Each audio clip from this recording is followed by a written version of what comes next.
Hey everyone, Alexander Moen here, and I'm going to do a quick overview of an audiobook I just finished. It's called The Outsiders by William N. Thorndike. I'll link to it down below if you're interested in it.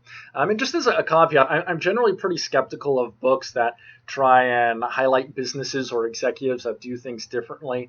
They actually tend to associate correlation with causation, and you can tell this isn't true because even great books like Good to Great, that's almost an all-time classic, all those businesses all tanked afterwards and it all evened out in the long run. So what's different about this one is it just makes kind of intuitive sense and makes sense with what I've seen business wise. So take what you will with it, maybe take it with a grain of salt.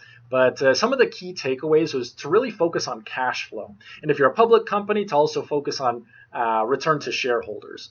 So what they would do here was they would get a very strong COO to run operations to efficiently generate cash.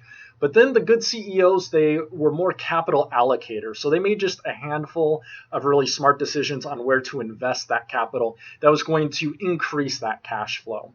So they're really frugal otherwise, but when it came to, let's say, rare low-hanging fruit, so whether that be a massive acquisition or some other bet the company thing, if it made sense to them, they would go for it. They weren't willing, or they weren't scared of betting the company on something that seemed to be fit in with what they did. They also wouldn't get all these different peripheral, businesses or acquisitions that weren't tied to their key focus. They really wanted to be great on just a handful of things, and they would only buy it if it made sense when it comes to acquisitions, or they would only start a new product or service or project if it was really in line with what they could be great at. They had very little ego. They tended to be more analytical, and they were very decentralized and very low administration there too. So those they just saw as extra costs. So they would even show up to these acquisition meetings. It would just be them sometimes, no lawyers or bankers or full executive team. They really had all their other people out there just going in. And again, how can they focus on cash flow?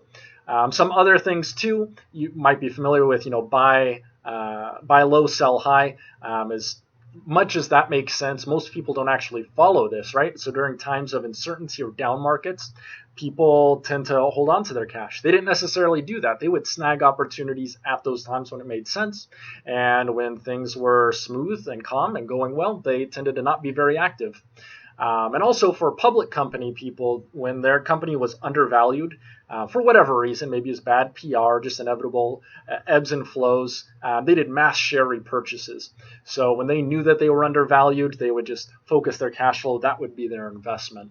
And again, they use pretty straightforward calculations too. So even for big decisions, they wouldn't get, a bunch of consultants or outside financial people to crunch the numbers for days or weeks or months on end. They would show up to themselves, sometimes just with a legal pad. And if it made sense, they would do it. And if not, if it wasn't a clear winner, they had no problem walking away from it.